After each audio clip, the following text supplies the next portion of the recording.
안녕하세요. 저는 정미란이라고 합니다. 올해 62살이고 서울 강남에서 작은 한복점을 운영하고 있습니다. 제게는 대학 교수인 아들이 하나 있어요. 제 아들이 결혼 사기꾼을 만나 인생을 망칠 뻔했던 이야기를 하려고 합니다.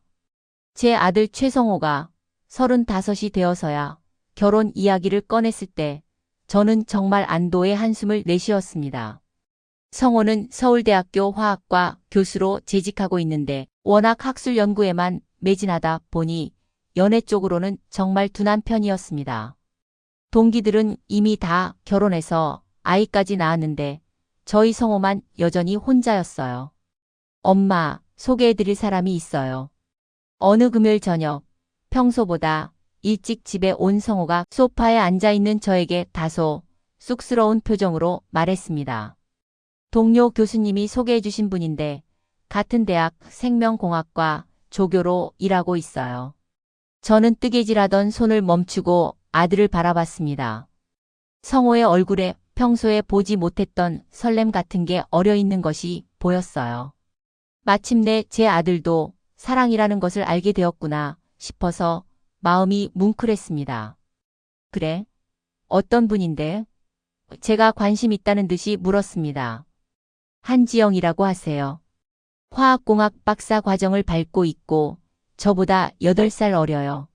정말 똑똑하고 연구에 대한 열정도 대단해요. 곧 해외 유명 저널에 논문도 게재될 예정이라고 하더라고요. 성호가 지영 씨에 대해 이야기할 때의 표정을 보니 정말 진심으로 좋아하는 것 같았습니다. 학자 집안에서 자란 저로서는 공부 잘하고 똑똑한 며느리를 얻게 될 것 같아서 기대가 컸습니다. 무엇보다 성호가 행복해하는 모습을 보니 저도 덩달아 기뻤어요. 그럼 언제 한번 만나볼까? 엄마도 궁금하구나. 제가 말하니 성호는 더욱 밝은 표정을 지었습니다. 네, 다음 주말에 상견례를 해보면 어떨까요? 지영이 어머니도 만나 뵙고 싶어 하세요. 그런데 며칠 후 만날 장소를 정할 때부터 뭔가 이상한 기분이 들기 시작했습니다. 저는 평소 가던 종로의 조용한 한정식집을 제안했는데 지영 씨가 꼭 압구정동의 미슐랭 스타 이탈리안 레스토랑을 고집한다는 겁니다. 교수님, 어머니께 좋은 인상을 드려야 하니까 격식 있는 곳에서 만나야 하지 않겠어요. 라는 것이 지영 씨의 이유였습니다. 성호는 지영이가 엄마께 정성을 보이려는 마음인 것 같다며 그녀의 편을 들었어요. 저는 좀 어색했지만 아들의 첫 번째 여자친구를 배려하는 마음에서 그 레스토랑으로 정했습니다. 다만 마음 한구석에서는 굳이 그런 비싼 곳까지 가야 하나 하는 생각이 들었습니다. 제가 생각하는 진정한 만남이란 음식보다는 마음을 나누는 것인데 왜 장소에 그렇게 신경을 쓰는지 이해가 안 됐어요. 상견례 당일 아침, 저는 평소보다 일찍 일어나서 정성스럽게 준비를 했습니다. 한복점을 운영하다 보니 자연스럽게 한복을 즐겨 입는 편인데 그날은 특별히 고급스러운 옥색 한복을 골라 입었습니다. 거울을 보니 단정하면서도 품이 있어 보였어요. 레스토랑에 도착하니 이미 지영 씨와 그녀의 어머니가 와서 기다리고 있었습니다. 첫 인상부터 강렬했습니다. 지영 씨의 어머니 오수정 씨는 머리부터 발끝까지 명품으로 치장하고 계셨는데 마치 명품 매장, 진열장을 보는 것 같았어요. 어머, 교수님 어머니세요. 수정 씨가 저를 보자마자 과도하게 밝은 미소를 지으며 일어섰습니다. 지영이가 어머님 말씀을 정말 많이 했어요. 저는 오수정이라고 합니다. 지영이 아버지는 강남에서 병원을 운영하고 있어요. 첫 인사부터 자랑을 늘어놓는 것이 조금 어색했지만 저는 예의상 웃으며 인사를 받았습니다. 지영 씨는 어머니보다는 차분해 보였지만 역시 명품 원피스를 입고 있었고 손목에는 값비싼 시계를 차고 있었어요. 안녕하세요, 어머님. 성호 교수님께 정말 많은 도움을 받고 있습니다. 지영 씨의 인사는 정중했지만 왠지 모르게 계산적인 느낌이 들었습니다. 말투에서 진정성보다는 연습된 듯한 기교가 느껴졌어요. 자리에 앉아 메뉴를 고르는 동안에도 수정 씨의 행동은 계속 저를 당황시켰습니다. 웨이터가 메뉴를 설명할 때마다 이 요리는 우리가 이탈리아 여행 갔을 때 먹어본 것과 비슷하네요. 또는 저희는 유럽 출장이 잦아서 이런 음식에는 익숙해요. 같은 말을 계속했어요. 더 이상한 것은 지영 씨의 태도였습니다. 젊은 웨이터가 물을 따라주려 할 때 잠깐 이 물은 어떤 브랜드예요? 저는 에비앙만 마시거든요 라고 했고 빵을 가져다 줄 때는 이 빵은 언제 구운 거예요? 갓 구운 게 아니면 드시지 않겠어요 라고 말했습니다.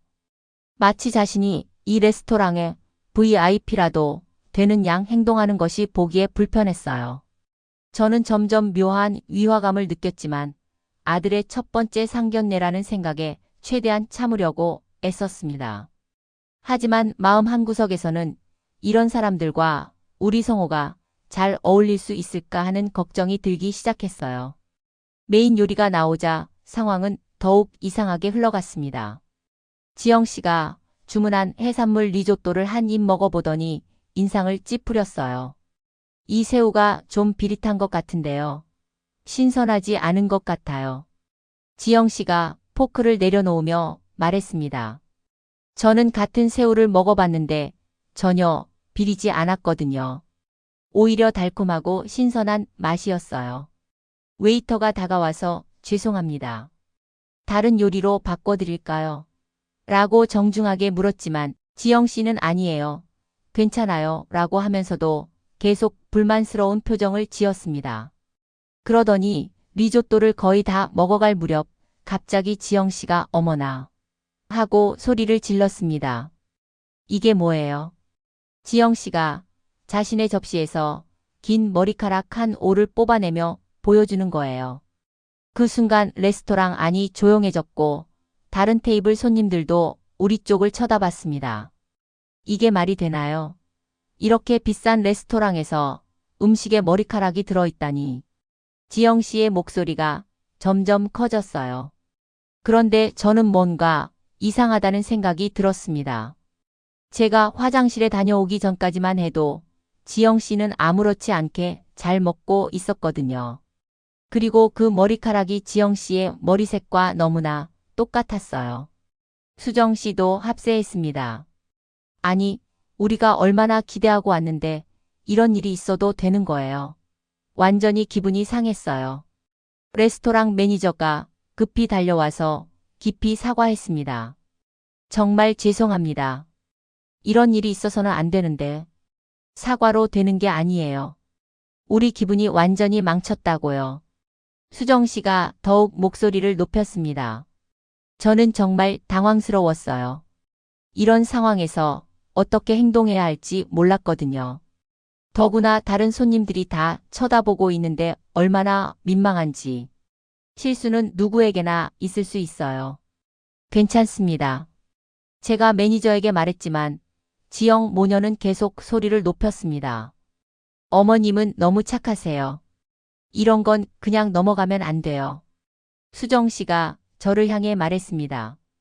이런 고급 레스토랑에서 이런 실수를 하면 어떡해요. 결국 매니저는 오늘 식사비를 받지 않겠다고 했어요. 저는 이 상황이 너무 불편해서 잠시 화장실에 가겠다고 자리를 떴습니다. 화장실에서 손을 씻으며 거울을 보니 제 얼굴이 굳어 있었어요. 정말 이상한 사람들이네라는 생각이 들었습니다. 특히 그 머리카락이 어떻게 들어갔는지 의심스러웠거든요. 화장실에서 나와 테이블로 돌아가는 길에 아까 우리 테이블을 담당했던 젊은 웨이터가 제게 다가왔어요. 실례합니다, 손님. 그는 주변을 조심스럽게 살피더니 작은 목소리로 말했습니다. 잠깐 이야기할 수 있을까요? 저는 뭔가 중요한 말이 있는 것 같아서 그를 따라 레스토랑 구석으로 갔습니다. 사실은 웨이터는 잠시 망설이더니 주머니에서 작게 접힌 종이를 꺼내 제게 건네주었어요. 이거 좀 읽어보세요. 종이를 펼쳐보니 볼펜으로 급하게 쓴 글씨가 있었습니다. 아주머니, 저 사람들 조심하세요. 상습범입니다. 지난달에도 와서 똑같은 짓 했어요. 매번 머리카락 넣고 돈 안 내고 가요. 제발 속지 마세요. 제 심장이 쿵 하고 내려앉는 기분이었어요. 제가 느꼈던 이상한 감정이 정말 맞았던 거예요. 정말, 정말인가요? 제가 떨리는 목소리로 물었습니다. 웨이터는 심각한 표정으로 고개를 끄덕였습니다. 네, 저희 사장님도 아시는 일이에요. 벌써 세 번째거든요. 매번 같은 수법이에요. 처음에는 음식에 트집을 잡고 나중에는 머리카락이나 이물질을 넣어서 소동을 피웁니다. 그런데 왜 가만히 두시나요? 제가 물었어요. 증거가 없어서요. 그리고 이런 고급 레스토랑에서 손님과 실랑이를 벌이면 평판에 안 좋으니까 그냥 보내드리는 겁니다. 하지만 오늘은 아주머니가 너무 선량해 보이셔서 미리 알려드리고 싶었어요. 저는 정말 충격을 받았습니다. 제 아들이 사귀는 사람이 이런 사람이라니. 그것도 어머니와 함께 이런 짓을 한다니 믿을 수가 없었어요. 혹시 다른 피해 사례도 있나요? 제가 물었습니다. 네, 주변 레스토랑에서도 비슷한 얘기를 들었어요.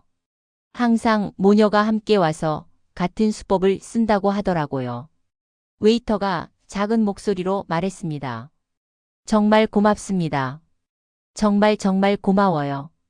저는 웨이터의 손을 꼭 잡았습니다. 만약 이 경고를 받지 못했다면 저는 계속 속고 있었을 거예요. 혹시 필요하시면 연락 주세요. 웨이터가 작은 명함을 주며 말했습니다. 다른 증거 자료도 있어요. 자리로 돌아가니 지영 모녀는 여전히 불만스러운 표정을 짓고 있었어요. 성호는 어쩔 줄 몰라 하며 계속 사과하고 있었고요. 어머님, 정말 기분 나쁜 일이었어요. 수정 씨가 저를 보며 말했습니다. 이런 곳에서 이런 일이 있다니 상상도 못했어요. 저는 이제 이들의 정체를 알았지만 그 자리에서는 티를 내지 않았어요. 일단 집에 가서 성호와 단둘이 이야기해야겠다고 생각했거든요. 그러게요. 정말 안타까운 일이네요. 저는 최대한 평정심을 유지하며 대답했습니다. 나머지 시간 동안 저는 이 사람들을 더 유심히 관찰했습니다. 수정 씨는 계속해서 자신의 재력 자랑을 했고 지영 씨는 성호의 연구비 규모나 대학에서의 지위에 대해 계속 질문했어요. 이제 그 이유를 알겠더라고요. 성호 교수님, 연구비는 보통 얼마나 받으세요? 지영 씨의 질문에 성호는 순진하게 대답했습니다. 올해는 국가 연구비로 3억 정도 받았어요. 지영 모녀의 눈이 반짝이는 것을 저는 놓치지 않았어요. 식사가 끝나고 헤어질 때 수정 씨가 제 팔을 붙잡으며 말했습니다. 어머님, 오늘은 불편한 일이 있었지만 그래도 만나서 반가웠어요. 우리 지영이가 성호 교수님 만나서 정말 행복해해요. 빨리 좋은 소식 있었으면 좋겠어요.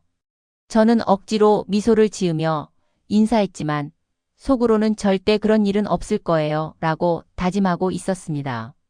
집으로 돌아가는 택시 안에서 저는 그 쪽지를 계속 들여다봤습니다. 어떻게 성호에게 이 사실을 말해야 할지, 그리고 과연 성호가 저를 믿어줄지 걱정이 되기 시작했어요. 사랑의 눈이 먼 사람에게는 아무리 증거를 보여줘도 믿지 않는 경우가 많거든요. 하지만 저는 결심했습니다. 제 아들을 이런 사기꾼들로부터 지켜내야 한다고요. 집에 도착하니 성호가 거실 소파에서 저를 기다리고 있었어요. 평소보다 일찍 들어온 모양이었습니다. 엄마, 어떠셨어요? 지영이랑 어머님이 괜찮으셨죠? 성호가 기대에 찬 얼굴로 물었습니다. 저는 잠시 망설였어요. 어떻게 시작해야 할지 몰랐거든요. 너무 직설적으로 말하면 성호가 믿지 않을 것 같았고 그렇다고 아무 말 안 할 수도 없는 노릇이었습니다. 글쎄, 좀 특이한 일이 있었구나. 저는 조심스럽게 말문을 열었습니다. 특이한 일이요? 무슨 일이요? 성호의 표정이 약간 걱정스러워졌어요. 레스토랑에서 음식에 머리카락이 나왔다고 한 일 말이야. 지영이가 굉장히 화를 냈어. 저는 일단 있었던 사실부터 말했습니다. 아, 그 일이요. 지영이가 좀 예민한 편이긴 해요. 연구할 때도 완벽주의 성향이 강해서. 성호가 지영이를 변호했어요. 그런데 좀 이상한 게 저는 웨이터가 준 쪽지를 꺼내 들었습니다. 이걸 봐라. 성호가 쪽지를 읽더니 얼굴이 굳어졌어요. 이게 뭐예요? 레스토랑 직원이 몰래 준 거야. 지영이네가 상습적으로 이런 짓을 한다는 거지. 저는 차분하게 설명했습니다. 성호는 잠시 말이 없더니 고개를 저었어요. 엄마, 이건 오해일 거예요. 지영이가 그럴 사람이 아니에요. 아마 그 직원이 착각했거나. 착각. 저는 성호의 반응이 예상 범위 아니었지만 여전히 답답했어요. 성호야, 엄마가 거짓말하는 것 같니? 아니요, 그런 게 아니라 그냥 뭔가 오해가 있는 것 같아요. 지영이는 정말 착한 사람이거든요. 성호가 지영이를 계속 변호했습니다. 저는 한숨을 쉬었습니다. 역시 사랑에 눈이 먼 사람을 설득하기는 쉽지 않더라고요. 그럼 성호야, 엄마가 하나만 물어볼게. 지영이가 평소에 돈 이야기를 자주 하지 않니? 저는 다른 각도에서 접근해 봤어요. 성호가 잠시 생각하더니 대답했습니다. 가끔 연구비 얘기는 해요. 자기도 박사 과정이라 돈이 필요하다고. 구체적으로 어떤 이야기를 하는데요? 글쎄요. 요즘 등록금도 비싸고 연구 장비도 사야 한다고. 그리고 해외 학회 참석비도 만만치 않다고 하더라고요. 저는 점점 확신이 들었어요. 지영이가 성호에게 돈 관련 이야기를 계속하고 있다는 것은 분명 의도가 있는 거였습니다. 성호야, 혹시 지영이한테 돈을 빌려준 적 있니? 제가 직접적으로 물었습니다. 성호가 잠시 머뭇거리더니 대답했어요. 한두 번. 급한 일이 있다고 해서. 많지는 않아요. 얼마나? 한 번에 50만 원 정도씩. 두 번 정도요. 100만 원이면 적은 금액이 아니었어요. 더구나 사귄 지 얼마 안 된 사이에 벌써 돈을 빌렸다는 것도 수상했고요. 갚았니? 제가 물었습니다. 아직은 다음 달에 갚는다고 했어요. 성호의 목소리가 점점 작아졌어요. 저는 이제 확신했습니다. 지영이는 분명 성호를 이용하려는 속셈이 있는 거였어요. 성호야, 엄마가 지영이를 조사해봤으면 좋겠다. 저는 단호하게 말했습니다. 조사요? 왜요? 성호가 놀란 표정을 지었어요. 엄마의 직감으로는 뭔가 이상해. 오늘 일도 그렇고 돈 이야기도 그렇고. 혹시 모르니까 한번 확인해보자. 엄마, 그럴 필요 없어요. 제가 지영이를 얼마나 잘 아는데요. 성호가 버럭 화를 냈습니다. 잘 안다고? 사귄 지 1년밖에 안 됐는데 뭘 잘 안다는 거니? 저도 목소리를 높였어요. 그래도 매일 같이 연구실에서 지내는데요. 지영이가 어떤 사람인지 모를 리 없잖아요. 성호야, 사람은 겉모습과 다를 수 있어. 특히 뭔가 목적이 있는 사람들은 더욱 그래. 성호는 고개를 저으며 자리에서 일어났습니다. 엄마, 저는 지영이를 믿어요. 오늘 일은 그냥 우연한 사고였을 거예요. 우연한 사고가 여러 번 반복될 수 있겠니? 저는 웨이터의 말을 상기시켰어요. 그건 그 직원의 일방적인 주장이잖아요. 증거도 없는데 어떻게 믿을 수 있어요? 저는 성호의 완고한 태도의 한계를 느꼈습니다. 하지만 포기할 수는 없었어요. 좋아. 그럼 엄마가 직접 알아볼게. 혹시 지영이에 대해 이상한 게 나오면 그때는 엄마 말을 믿어줄 거지. 저는 마지막 제안을 했습니다. 성호가 잠시 고민하더니 대답했어요. 만약 정말 확실한 증거가 나온다면 그때는 생각해 볼게요. 약속하는 거지? 네, 약속해요. 하지만 아무것도 안 나올 거예요. 그날 밤 저는 잠을 이룰 수가 없었습니다. 머릿속이 복잡했거든요. 한편으로는 제 의심이 틀렸으면 좋겠다는 마음도 있었어요. 성호가 행복하면 그걸로 충분했으니까요. 하지만 다른 한편으로는 오늘 본 지영 모녀의 모습이 계속 떠올라서 불안했습니다. 다음 날 아침, 저는 웨이터가 준 명함을 찾아서 전화를 걸었습니다. 안녕하세요. 어제 레스토랑에서 쪽지 주신 분이시죠? 제가 조심스럽게 물었어요. 아, 네. 안녕하세요. 혹시 도움이 필요하신가요? 웨이터의 목소리가 들렸습니다. 혹시 말씀하신 다른 증거라는 게 뭔지 알 수 있을까요? 아, 그게 사실 저희 레스토랑뿐만 아니라 주변 다른 레스토랑에서도 비슷한 일이 있었거든요. 제가 아는 다른 직원들한테 물어보니까 똑같은 수법을 쓴다고 하더라고요. 정말요? 혹시 그분들과 직접 이야기해 볼 수 있을까요? 가능할 것 같은데요. 제가 연락처 알아봐서 연락드릴게요. 전화를 끊고 나니 마음이 무거웠습니다. 정말로 지영 모녀가 상습범이라면 성호는 얼마나 큰 충격을 받을까요? 하지만 지금이라도 알아내는 게 다행이라는 생각도 들었어요. 결혼하고 나서 알았다면 더 큰 피해를 입었을 테니까요. 저는 성호를 위해서라면 어떤 일이든 할 각오를 다시 한번 다짐했습니다. 설령 성호가 당장은 저를 원망한다 해도 언젠가는 고마워할 날이 올 거라고 믿었거든요. 며칠 후 웨이터에게서 연락이 왔습니다. 다른 레스토랑 직원들의 연락처를 보내줬다면서요. 저는 하나씩 전화를 걸기 시작했어요. 첫 번째는 강남에 있는 프렌치 레스토랑의 매니저였습니다. 아, 그 두 분이요? 매니저가 제 설명을 듣자마자 바로 알아챘습니다. 작년 가을쯤이었을 거예요. 똑같은 수법이었죠. 음식을 거의 다 드시고 나서 벌레가 나왔다고 난리를 치셨어요. 정말요? 그래서 어떻게 되었나요? 저희도 처음에는 당황해서 사과하고 식사비를 안 받았어요. 그런데 나중에 CCTV를 확인해 보니 젊은 분이 핸드백에서 뭔가를 꺼내서 접시에 넣는 게 보이더라고요. 제 심장이 또다시 쿵 내려앉았습니다. 그럼 경찰에 신고는 안 하셨나요? 하려고 했는데 변호사를 통해 연락이 왔어요. 영업 방해로 맞고소하겠다고 하더라고요. 저희도 레스토랑 평판을 생각해서 그냥 넘어갔습니다. 두 번째로 연락한 곳은 청담동의 일식당이었어요. 거기 주방장님도 비슷한 이야기를 해주셨습니다. 그분들 기억나죠?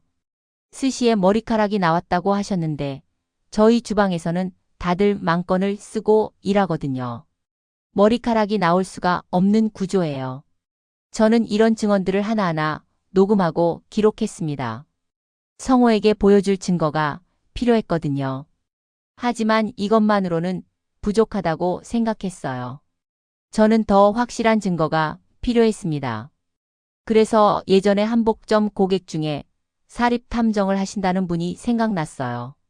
김철수 탐정은 제 이야기를 듣더니 고개를 끄덕였습니다. 이런 경우는 생각보다 많습니다. 조사해보면 더 많은 게 나올 거예요. 그는 자신감 있게 말했어요. 일주일 후 김 탐정이 두툼한 파일을 들고 저를 찾아왔습니다. 그 파일을 열어보는 순간 저는 말문이 막혔어요. 한지영의 실제 학력은 전문대 졸업입니다. 현재 대학에서 사용하는 학력 서류는 위조된 거예요. 뭐라고요? 저는 믿을 수가 없었습니다. 더 심각한 건 이겁니다. 김 탐정이 다른 서류를 꺼내 보여줬어요. 최 교수님의 연구비 계좌를 보세요. 여기 이상한 출금 내역들이 보이시죠? 서류를 보니 성호의 연구비 계좌에서 여러 차례 큰 금액이 빠져나간 기록이 있었습니다. 이게 뭔가요? 제가 물었어요. 연구 장비 구매라는 명목으로 돈이 나갔는데 실제로는 개인 계좌로 빠져나갔어요. 그 계좌 주인이 바로 한지영입니다. 저는 온몸에 소름이 돋았습니다. 지영이가 단순히 밥값을 사기치는 수준이 아니라 성호의 연구비까지 횡령하고 있었던 거예요. 얼마나 되나요? 제가 떨리는 목소리로 물었습니다. 지난 6개월간 약 8천만 원 정도 됩니다. 8천만 원이라니. 저는 현기증이 날 것 같았어요. 그리고 이것도 보세요. 김 탐정이 또 다른 서류를 꺼냈습니다. 한지영과 오수정 모녀의 채무 내역입니다. 서류를 보니 두 사람의 빚이 어마어마했어요. 카드론, 대부업체 대출, 친인척에게 빌린 돈까지 합치면 2억 원이 넘었습니다. 이 사람들은 전형적인 결혼 사기꾼입니다. 경제적으로 안정적인 남성을 타깃으로 접근해서 돈을 빼내는 수법이죠. 김 탐정의 말에 저는 의자에 주저앉을 뻔했습니다. 혹시 다른 피해자도 있나요? 제가 간신히 물었어요. 네, 이미 확인된 것만 3명입니다. 모두 대학 교수나 의사 같은 전문직 남성들이고요. 패턴이 똑같아요. 연애를 시작하고 점점 돈을 요구하고 나중에는 결혼을 미끼로 큰 돈을 뜯어내려고 하죠. 저는 파일을 꽉 쥐었습니다. 분노와 안도감이 동시에 밀려왔어요. 분노는 우리 성호를 이렇게 속인 것에 대해서였고, 안도감은 결혼 전에 이 사실을 알게 된 것에 대해서였습니다. 이 자료들 모두 법적으로 증거가 될 수 있나요? 제가 물었어요. 물론입니다. 특히 연구비 횡령 부분은 형사, 고발도 가능해요. 저는 그날 밤 모든 자료를 정리했습니다. 그리고 다음 날 성호에게 모든 것을 보여주기로 결심했어요. 성호가 퇴근하고 집에 들어왔을 때 저는 거실 테이블에 모든 서류를 펼쳐놓고 있었습니다. 엄마, 이게 뭐예요? 성호가 의아한 표정으로 물었어요. 앉아라. 너한테 보여줄 게 있다. 저는 단호하게 말했습니다. 성호가 자리에 앉아 저는 하나씩 서류를 보여주기 시작했어요. 학력 위조 서류, 레스토랑, 직원들의 증언, 연구비 횡령 증거, 그리고 다른 피해자들의 사례까지. 처음에 성호는 고개를 저으며 믿지 않으려 했습니다. 이건 뭔가 잘못된 거예요. 지영이가 그럴 리 없어요. 하지만 증거가 하나씩 쌓여가면서 성호의 얼굴은 점점 창백해졌어요. 특히 자신의 연구비가 횡령된 부분을 보고는 말을 잇지 못했습니다. 엄마, 이게 정말인가요? 성호의 목소리가 떨렸어요. 내가 거짓말할 이유가 있겠니? 이 모든 게 사실이야. 성호는 한참 동안 서류들을 들여다보더니 결국 고개를 떨구었습니다. 제가 정말 바보였네요. 저는 아들의 어깨를 감싸 안았어요. 아니야. 내가 순수했던 거지. 세상에 이런 나쁜 사람들이 있는 줄 몰랐던 거야. 엄마, 죄송해요. 엄마 말씀을 진작 들었어야 했는데. 성호의 눈에서 눈물이 흘러내렸습니다. 괜찮아. 지금이라도 알게 된 게 다행이야. 만약 결혼하고 나서 알았다면 얼마나 큰 피해를 입었겠니? 그날 밤 성호는 지영에게 전화를 걸어 만나자고 했습니다. 이제 모든 것을 끝낼 시간이었어요. 다음 날 저녁, 성호는 지영을 우리 집으로 초대했습니다. 지영 모녀가 함께 오겠다고 했지만 성호는 지영만 오라고 단호하게 말했어요. 초인종이 울렸을 때 저는 거실 소파에 앉아 있었습니다. 성호가 문을 열자 지영이 밝은 표정으로 들어왔어요. 교수님, 어머님 안녕하세요. 지영은 평소처럼 상냥하게 인사했습니다. 갑자기 부르시더니 무슨 좋은 일 있으세요? 성호는 대답하지 않고 지영을 거실로 안내했습니다. 지영이 소파에 앉으려는 순간 테이블 위에 펼쳐진 서류들을 보고 표정이 굳어졌어요. 이게 뭐예요? 지영의 목소리가 조금 떨렸습니다. 앉으세요. 성호가 차가운 목소리로 말했어요. 저는 처음 보는 성호의 모습이었습니다. 평소에 온화하던 아들이 이렇게 단호할 수 있다니. 지영이 불안한 표정으로 자리에 앉았습니다. 성호는 서류 중 하나를 집어들었어요. 이게 뭔지 아시죠? 성호가 학력 위조 서류를 보여주며 물었습니다. 지영의 얼굴이 하얗게 변했어요. 그건 대답해 주세요. 당신의 진짜 학력은 전문대 졸업이 맞죠? 지영은 한참 동안 말이 없었습니다. 그러다가 갑자기 눈물을 흘리기 시작했어요. 교수님, 저도 어쩔 수 없었어요. 좋은 대학을 못 나왔지만 연구를 정말 하고 싶었거든요. 그래서 서류를 위조했다고요. 성호의 목소리가 점점 높아졌습니다. 그것뿐인가요? 이건 어떻게 설명할 건가요? 성호가 연구비 횡령 증거를 보여주자 지영은 더 이상 변명할 말을 찾지 못하는 것 같았어요. 저는 정말 급한 일이 있어서 지영이 울면서 말했습니다. 급한 일? 제가 끼어들었어요. 2억 원 넘는 빚을 갚으려고 우리 성호의 연구비를 훔쳐간 거죠. 지영이 저를 쳐다봤습니다. 그 눈빛에는 당황함과 함께 뭔가 계산하는 기색이 보였어요. 어머님, 제 사정을 들어보시면 지영이 애원하듯 말했습니다. 사정? 저는 냉정하게 말했어요. 당신이 지금까지 몇 명의 남자들을 속였는지도 다 알아요. 당신은 상습 사기꾼이에요. 그 말에 지영의 표정이 완전히 바뀌었습니다. 더 이상 울지도 않았어요. 대신 차가운 눈빛으로 저를 쳐다봤어요. 그래서요. 그래서 어쩌시겠다는 거예요. 지영의 목소리에서 위협적인 느낌이 들었습니다. 당신을 고발할 거예요. 학력 위조, 연구비 횡령, 사기. 모든 제목으로요. 성호가 단호하게 말했어요. 지영이 비웃듯이 웃었습니다. 고발이요? 좋아요. 그럼 저도 할 말이 있어요. 교수님이 저를 성희롱했다고 할 거예요. 교수가 제자를 이용해서 부당한 관계를 강요했다고요. 뭐라고요? 성호가 벌떡 일어났어요. 증거도 있어요. 저한테 보내신 문자, 메시지들, 통화, 녹음들. 다 해석하기 나름이거든요. 지영이 휴대폰을 꺼내 보이며 말했습니다. 저는 이 여자가 정말 무서웠습니다. 순간적으로 이렇게 역공을 할 수 있다니. 협박이에요, 지금. 제가 말했어요. 협박이 아니라 자기 방어예요. 어차피 법정에 가면 말싸움이 될 거예요. 누가 더 설득력 있는지 보자는 거죠. 지영이 도전적으로 말했습니다. 그때 저는 준비해둔 마지막 카드를 꺼냈습니다. 다른 피해자들의 진술서와 레스토랑 CCTV 영상이었어요. 이것도 말싸움으로 해결될까요? 제가 서류들을 테이블에 던지듯 내려놓았습니다. 지영이 서류들을 보더니 얼굴이 점점 창백해졌어요.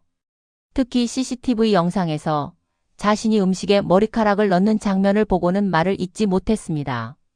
당신의 다른 피해자들도 모두 증언하기로 했어요. 이제 당신이 어떻게 변명해도 소용없어요. 제가 말했습니다. 지영은 한참 동안 말이 없더니 갑자기 무릎을 꿇었어요. 죄송해요. 정말 죄송해요. 제발 한 번만 용서해 주세요. 지영이 바닥에 엎드리며 울기 시작했습니다. 하지만 저는 더 이상 속지 않았어요. 아까 협박하던 모습이 눈에 선했거든요. 일어나세요. 성호가 차갑게 말했습니다. 이제 우리 관계는 끝났어요. 그리고 횡령한 돈은 일주일 안에 전부 돌려주세요. 안 그러면 즉시 고발할 거예요. 교수님, 저 그렇게 큰 돈을 어떻게... 지영이 울먹였어요. 그건 당신이 알아서 할 일이에요. 당신 어머니와 의논해서 해결하세요. 제가 말했습니다. 그리고 다시는 우리 앞에 나타나지 마세요. 만약 이상한 소문을 퍼뜨리거나 협박을 시도하면 우리도 가만히 있지 않을 거예요. 성호가 마지막으로 경고했어요. 지영은 결국 아무 말도 못하고 집을 나갔습니다. 문이 닫히자 성호가 소파에 주저앉았어요. 엄마, 저 정말 바보였죠? 성호가 힘없이 말했습니다. 아니야. 네가 나쁜 사람을 믿었던 거지. 네가 나쁜 건 아니야. 저는 아들을 꼭 안아주었어요. 그날 밤 저희는 오랜만에 함께 차를 마시며 이야기를 나눴습니다. 성호는 처음으로 자신의 솔직한 감정을 털어놓았고 저는 그저 들어주기만 했어요. 엄마, 이제 어떻게 해야 할까요? 성호가 물었습니다. 일단은 돈을 돌려받는 게 먼저겠지. 그 다음은 천천히 생각하자. 제가 말했어요. 하지만 저는 알고 있었습니다. 지역 모녀가 이대로 순순히 물러날 사람들이 아니라는 것을요. 이제 진짜 싸움이 시작될 거라는 것을요. 3일 후 제 예감은 현실이 되었습니다.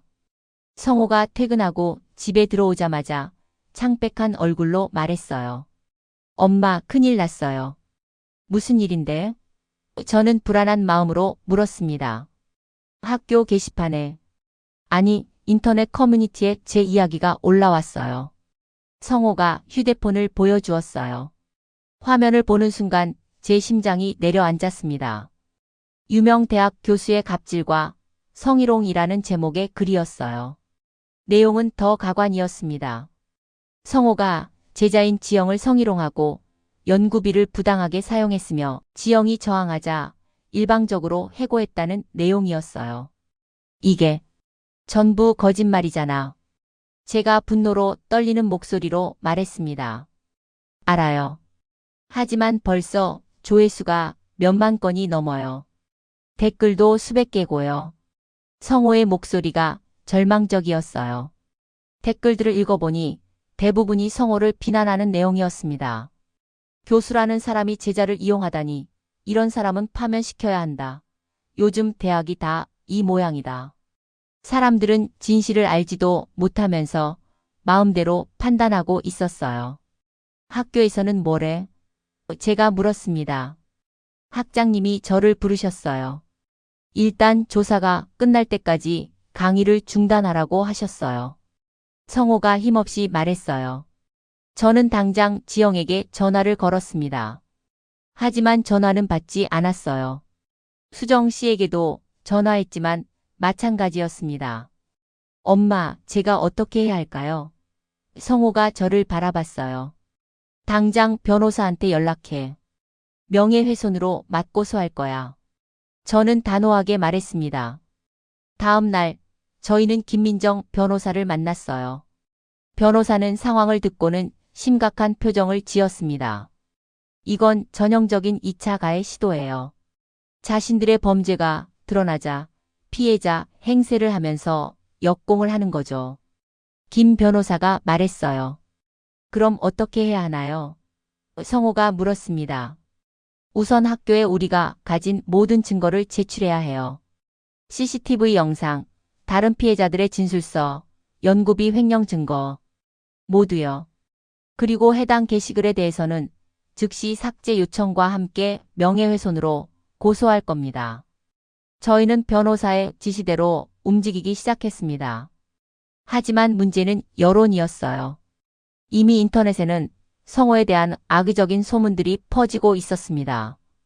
그날 저녁, 저는 한복점 단골 손님 중에 언론사에 근무하는 분이 생각났어요.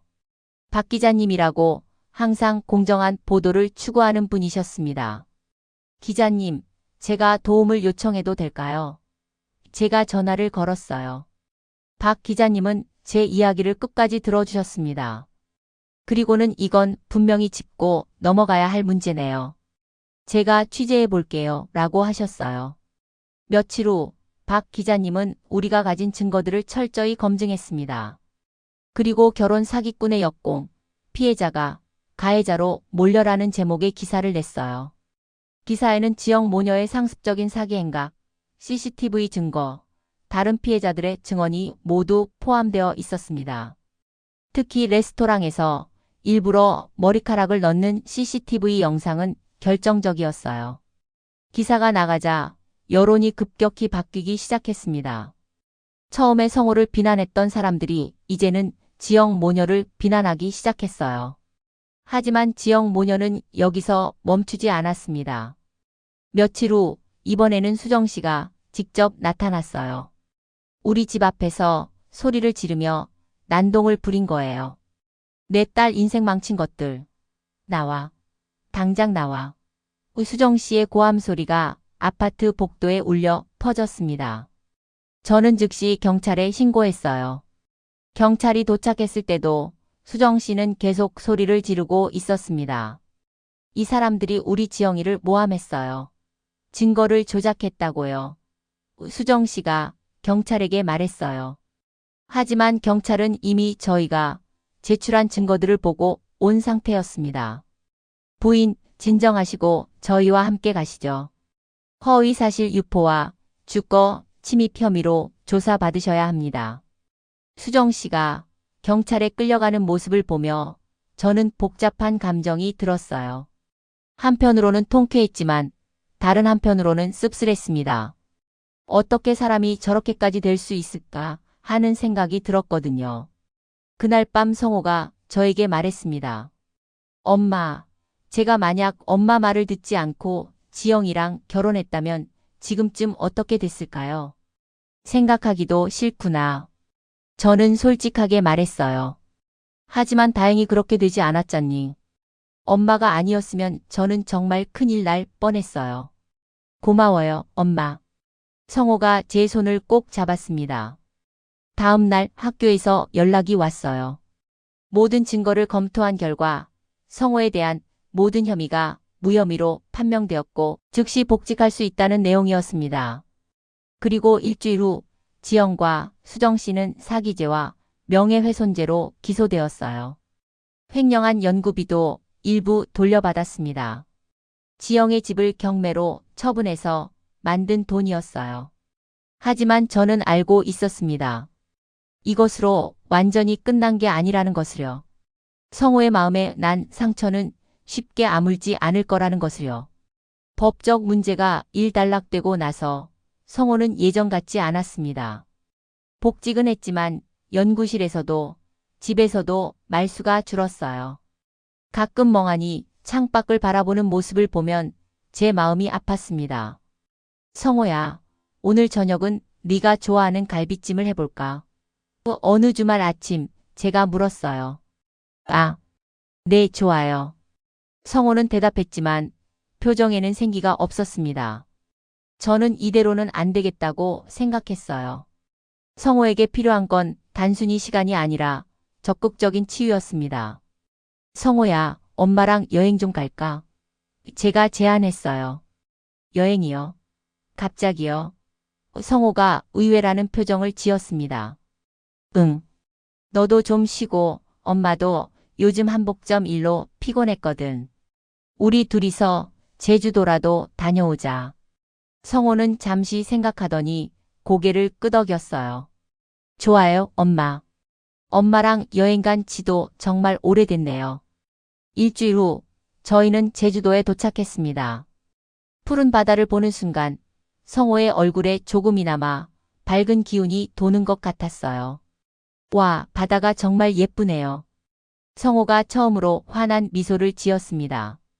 저희는 3박 4일 동안 제주도 곳곳을 돌아다녔어요. 오름을 오르고 해안도로를 드라이브하고 맛있는 음식도 먹었습니다. 성호는 점점 밝아지는 것 같았어요. 셋째 날 저녁, 저희는 바닷가 카페에 앉아 있었습니다. 석양이 바다를 물들이는 모습이 정말 아름다웠어요. 엄마, 저 요즘 많이 생각했어요. 성호가 조용히 말문을 열었습니다. 무슨 생각? 제가 물었어요. 제가 왜 지영이한테 속았을까? 어떤 부분이 부족했을까? 그런 생각들이요. 저는 성호의 손을 잡았습니다. 성호야, 네가 부족한 게 아니야. 그 사람들이 나쁜 거지. 알아요. 머리로는 알아요. 그런데 가끔은 제가 너무 순진했나 하는 생각이 들어요. 순진한 게 나쁜 건 아니야. 오히려 순수하게 사람을 믿을 수 있다는 건 좋은 거야. 다만 이제는 조금 더 신중해지면 되는 거지. 성호가 고개를 끄덕였습니다. 엄마, 솔직히 말하면 저 당분간은 연애 같은 거 하고 싶지 않아요. 그래도 괜찮아. 천천히 마음을 추스르면 돼. 언젠가는 좋은 사람을 만날 수 있을 거야. 정말요? 저 같은 사람도요. 왜 자꾸 저 같은 사람이라고 하니? 너는 훌륭한 사람이야. 착하고 똑똑하고 성실하잖니. 진짜 좋은 사람이라면 내 가치를 알아볼 거야. 성호의 눈에 눈물이 맺혔어요. 엄마, 고마워요. 엄마 말씀 들으니까 힘이 나요. 서울로 돌아온 후 성호는 조금씩 달라지기 시작했습니다. 연구에도 다시 열정을 보이고 제자들도 예전처럼 잘 돌봐 주었어요. 하지만 여전히 개인적인 모임은 피하는 편이었습니다.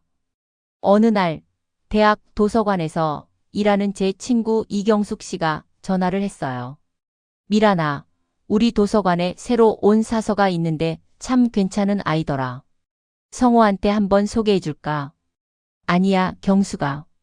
성호가 아직 그럴 마음이 없는 것 같아. 저는 정중히 거절했습니다. 그래? 알았어. 그런데 정말 좋은 아이거든. 나중에라도 기회가 되면 한번 만나보라고 해. 전화를 끊고 나서 저는 곰곰이 생각했어요. 성호에게 정말 필요한 건 뭘까? 새로운 연애? 아니면 그냥 혼자만의 시간? 그날 저녁 성호가 평소보다 일찍 귀가했습니다. 엄마, 저 오늘 도서관에서 재밌는 일이 있었어요. 성호가 밝은 표정으로 말했어요. 무슨 일인데? 제가 찾는 책이 절판되어서 구하기 힘든 책이었거든요. 그런데 도서관 사서분이 다른 도서관에서 대출해주는 상호대차 서비스를 알려주셨어요. 정말 친절하시더라고요. 그래? 그 사서분이 누군데? 제가 슬쩍 물었습니다. 박은미 씨라고 하시던데. 젊으신 분이었어요. 되게 책에 대해 잘 아시더라고요. 혹시 경숙이가 말한 그 사서일까? 저는 궁금했지만 더 이상 묻지 않았어요. 성호가 자연스럽게 풀어나가도록 놔두는 게 좋을 것 같았거든요. 며칠 후 성호가 또 그 이야기를 꺼냈습니다. 엄마, 오늘도 도서관에서 박은미 씨를 만났어요. 제가 연구하는 주제랑 관련된 책을 추천해 주시더라고요. 그래? 그분 참 친절하시구나. 네, 그리고 책에 대해 정말 많이 아세요. 이야기하다 보니 시간 가는 줄 몰랐어요. 저는 성호의 표정을 유심히 봤습니다. 오랜만에 보는 편안한 미소였어요. 억지로 짓는 미소가 아니라 자연스럽게 나오는 미소요. 일주일이 지나고 성호가 저에게 조심스럽게 말했어요. 엄마, 제가 박은미 씨한테 커피 한잔 하자고 했어요. 그래? 뭐래? 저는 내색하지 않고 물었습니다. 좋다고 하셨어요. 이번 주말에 만나기로 했어요. 좋았겠구나. 저는 웃으며 대답했어요. 근데 엄마, 제가 너무 서두르는 건 아닐까요? 성호가 불안한 표정을 지었습니다. 아니야. 커피 한잔 하는 건데 뭐가 서두르는 거니? 그냥 편하게 만나서 이야기 나누면 돼. 그래도 저 또 실수하는 건 아닐까요? 저는 성호의 어깨를 토닥였어요. 성호야, 이번에는 다를 거야. 왜냐면 네가 달라졌으니까. 그리고 엄마가 옆에 있잖니. 성호가 안도한 표정으로 웃었습니다. 맞아요. 이번에는 엄마 말씀 잘 들을게요. 주말이 되었습니다. 성호는 아침부터 옷장 앞에서 고민하고 있었어요. 엄마, 이 셔츠 어때요? 너무 격식 차려 보이나요? 성호가 파란색 셔츠를 들고 물었습니다. 괜찮은데? 깔끔해 보여. 제가 대답했어요. 그래도 너무 진지해 보이는 것 같은데. 아, 이거는 어때요?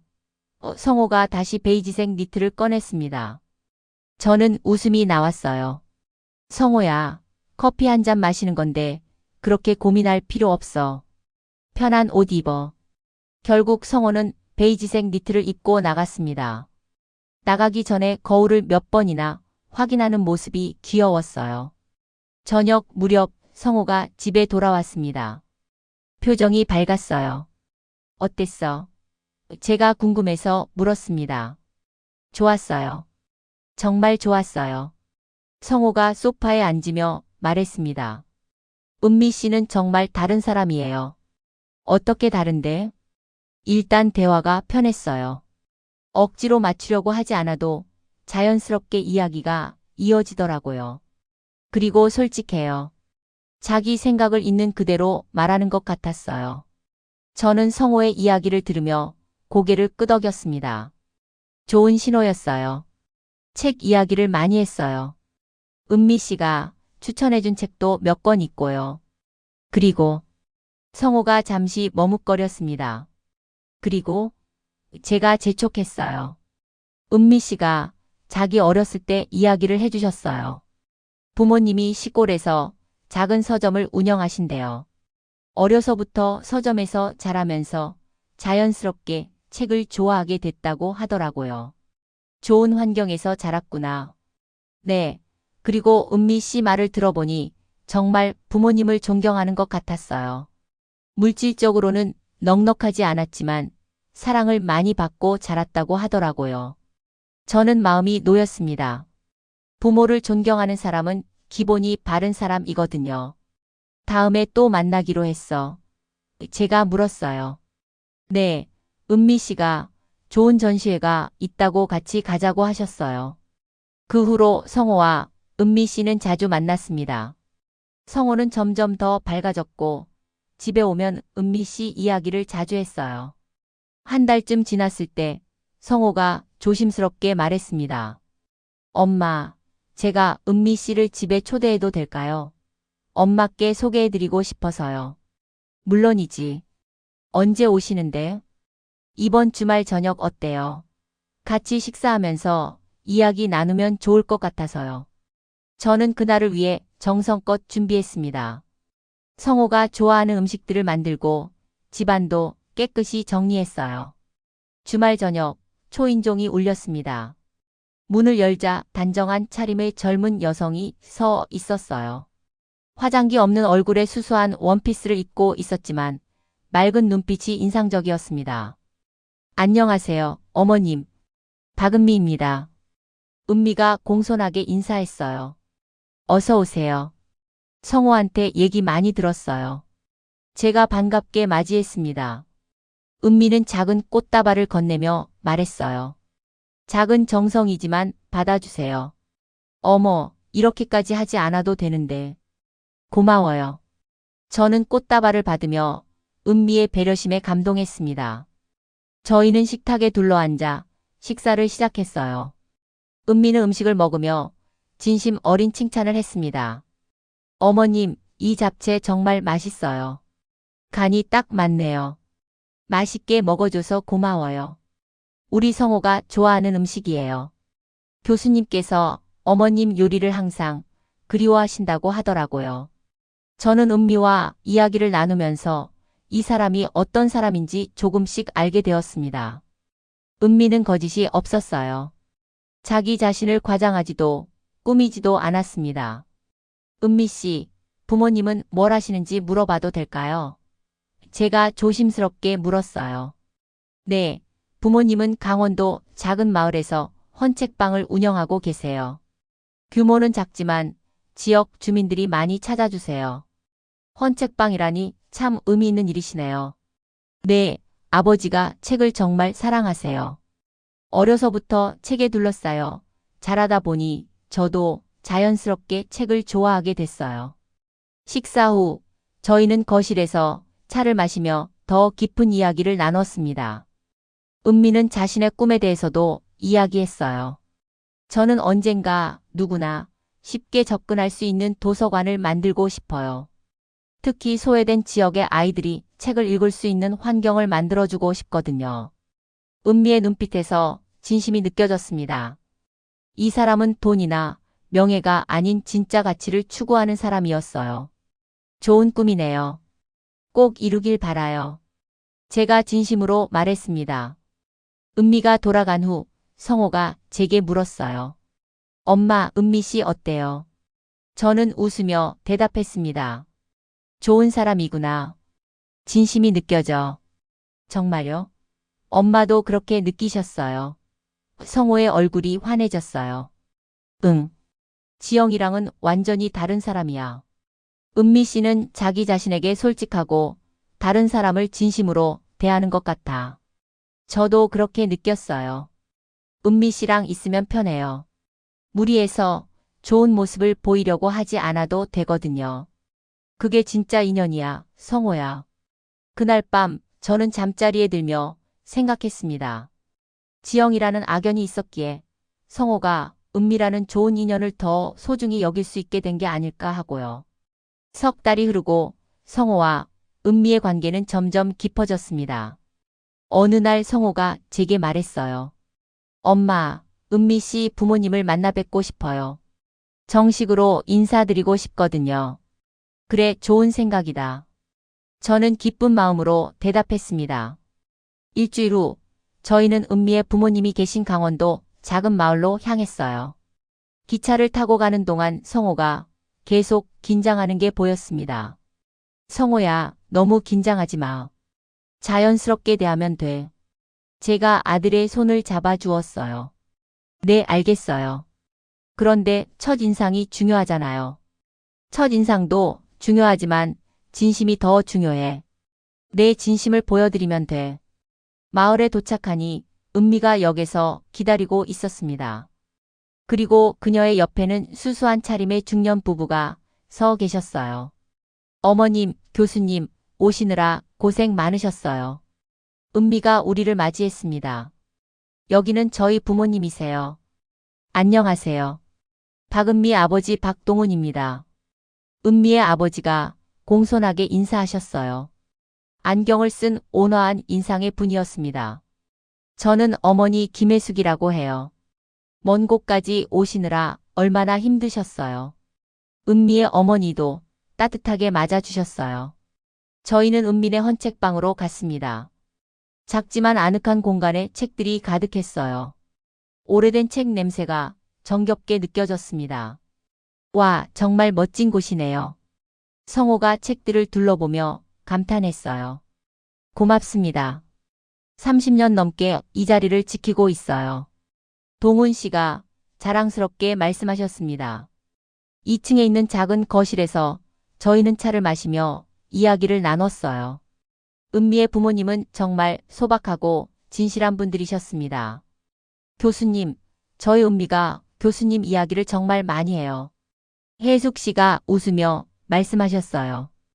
은미 씨도 저에게 정말 소중한 사람입니다.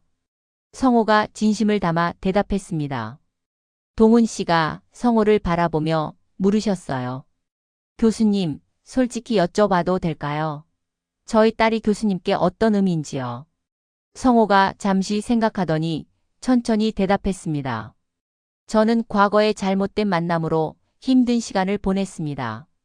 그때 사람을 믿는 게 무서웠어요. 하지만 은미 씨를 만나고 나서 다시 사람을 믿을 수 있게 됐어요. 은미 씨는 제게 다시 살아갈 용기를 준 사람입니다. 저는 성호의 솔직한 고백에 눈시울이 붉어졌습니다. 제 아들이 정말 많이 성숙했구나 싶었어요. 교수님이 그런 일을 겪으셨군요. 힘드셨겠어요. 혜숙 씨가 공감하며 말씀하셨어요. 네, 하지만 그 경험 덕분에 진짜 소중한 것이 무엇인지 알게 됐습니다. 은미 씨는 저에게 그런 사람입니다. 동훈 씨가 고개를 끄덕이셨습니다. 교수님의 진심이 느껴집니다.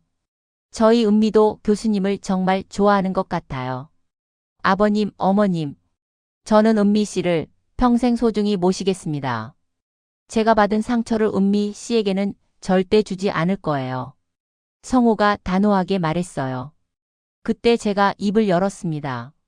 사돈 되실 분들, 저희 성호는 정말 착한 아이예요. 한번 잘못된 만남을 했지만 그 경험으로 더 성숙해졌어요. 그리고 제가 옆에서 잘 지켜보겠습니다. 혜숙 씨가 제 손을 잡으셨어요. 사부인 저희도 믿습니다. 두 아이가 서로를 아끼는 마음이 보여요. 그것만으로도 충분해요. 점심 식사는 혜숙 씨가 직접 준비하신 소박한 시골 밥상이었습니다. 하지만 정성이 가득 담긴 음식이었어요. 어머님, 이 된장찌개 정말 맛있어요. 어떻게 이렇게 구수한 맛이 나죠? 제가 진심으로 물었습니다. 직접 담근 된장으로 끓였어요. 3년 묵은 거예요. 혜숙 씨가 웃으며 대답하셨어요. 식사 후 동훈 씨가 성호에게 헌책방을 구석구석 보여주셨습니다. 저는 혜숙 씨와 함께 설거지를 하며 이야기를 나눴어요. 사부인, 저희가 많이 도와드리지는 못해요. 형편이 넉넉하지 않아서요.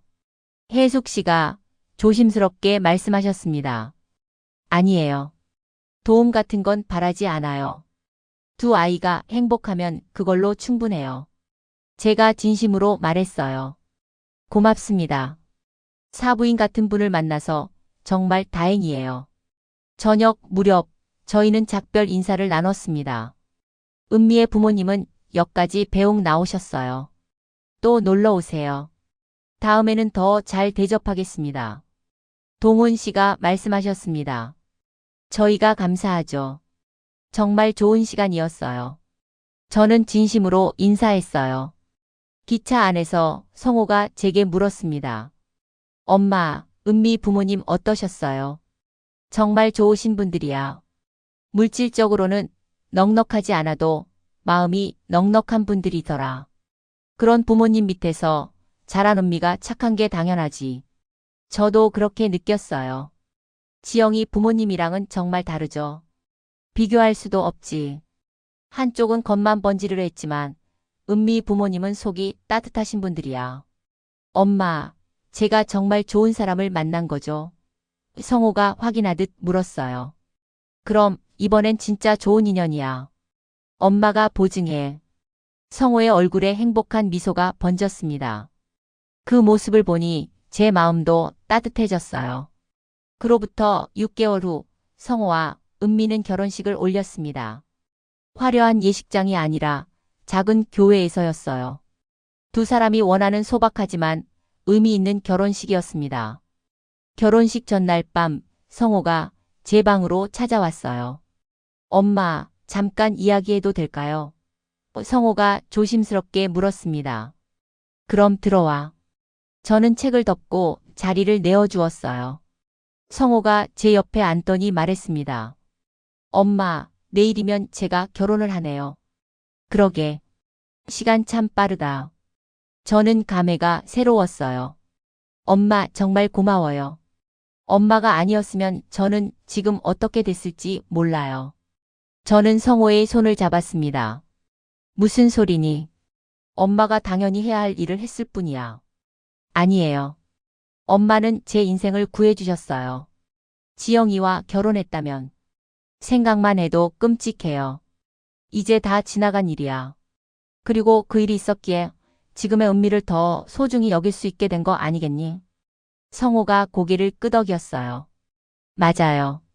만약 지영이를 만나지 않았다면 은미의 소중함을 이렇게 깊이 느끼지 못했을 거예요. 그래. 인생은 참 묘한 거야. 나쁜 일도 결국은 좋은 일로 이어지더라고. 성호가 잠시 망설이다가 물었습니다. 엄마, 혹시 지영이는 어떻게 됐는지 아세요? 들었어. 징역 1년을 살고 나왔다고 하더라. 수정 씨도 집행유예를 받았고. 그렇군요. 성호가 복잡한 표정을 지었어요. 왜 미안한 마음이 드니? 조금은요.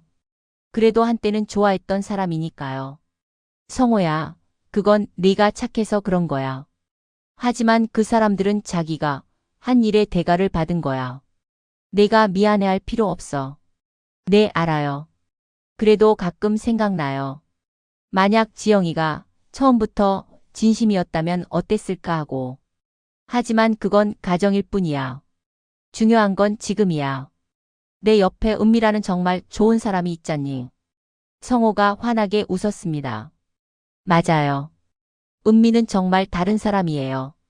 억지로 좋은 모습을 보이려고 하지 않아도 되고 있는 그대로의 제 모습을 받아줘요. 그게 진짜 사랑이야. 결혼식 당일 순백의 드레스를 입은 은미는 정말 아름다웠습니다. 화려하게 꾸미지 않았지만 내면에서 우러나오는 아름다움이 있었어요. 식장에는 두 사람을 진심으로 축복하는 사람들로 가득했습니다. 성호의 동료 교수들, 은미의 도서관 동료들, 그리고 친구들과 가족들. 목사님의 주례사가 시작되었어요. 사랑은 오래 참고 사랑은 온유하며. 성호와 은미가 서로를 바라보는 눈빛에서 진심이 느껴졌습니다. 그 모습을 보니 제 눈가가 촉촉해졌어요. 서약이 끝나고 두 사람이 키스를 나눴을 때 하객들의 박수 소리가 식장을 가득 메웠습니다. 피로연이 끝나고 은미가 저를 찾아왔어요. 어머님, 정말 고맙습니다. 은미가 제 손을 꼭 잡으며 말했습니다. 뭐가 고마워요? 오히려 내가 고마워요. 우리 성호를 받아줘서. 교수님께서 과거에 힘든 일을 겪으셨다고 들었어요. 어머님께서 지켜주신 덕분에 제가 이렇게 좋은 분을 만날 수 있었어요. 은미 씨, 우리 성호 잘 부탁해요.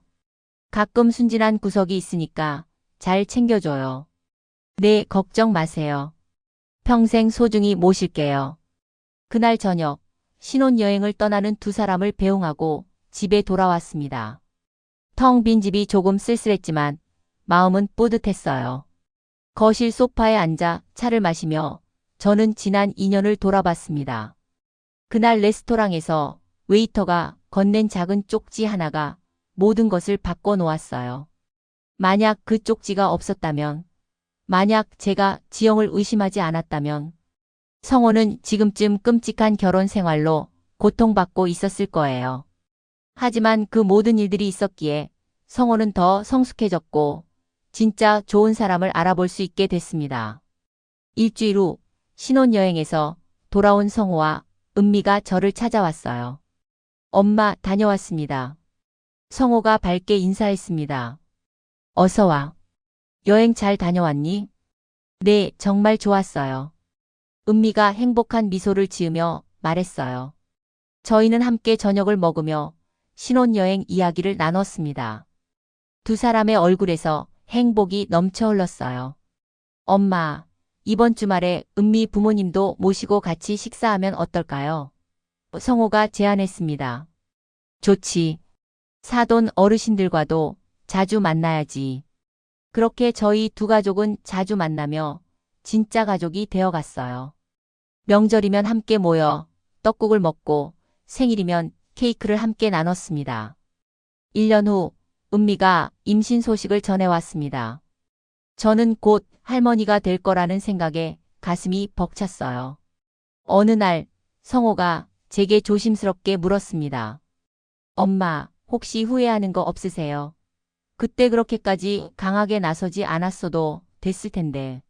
무슨 소리니? 전혀 후회 안 해. 오히려 그때 더 강하게 나섰어야 했다고 생각해. 엄마가 아니었으면 저는 정말 큰 실수를 할 뻔했어요. 아들아, 부모라는 게 그런 거야. 자식이 잘못된 길로 가려고 할 때 막아주는 게 부모의 역할이지. 엄마, 저도 나중에 우리 아이한테 엄마처럼 좋은 부모가 될 수 있을까요? 저는 성호의 어깨를 토닥이며 말했습니다. 그럼 넌 충분히 좋은 아빠가 될 거야. 내가 겪은 일들이 다 자양분이 되어줄 거야. 오늘도 저는 한복점에서 손님들을 맞이하고 저녁이면 가끔 성원의 집에 들러 은미와 함께 저녁을 준비해요. 평범하지만 행복한 일상입니다. 가끔 그때 일을 생각하면 아찔하지만 동시에 감사한 마음이 듭니다. 그 시련이 있었기에 지금의 행복을 더 소중히 여길 수 있으니까요. 어머니의 직감은 틀리지 않았습니다. 그리고 작은 경고 하나가 한 가족의 인생을 바꿔놓았어요. 이 이야기를 듣는 분들께 꼭 전하고 싶습니다. 때로는 가장 큰 위기가 가장 큰 축복의 기회가 되기도 한다는 것을요. 그리고 사랑하는 사람을 지키기 위해서는 용기 있게 행동해야 한다는 것을요.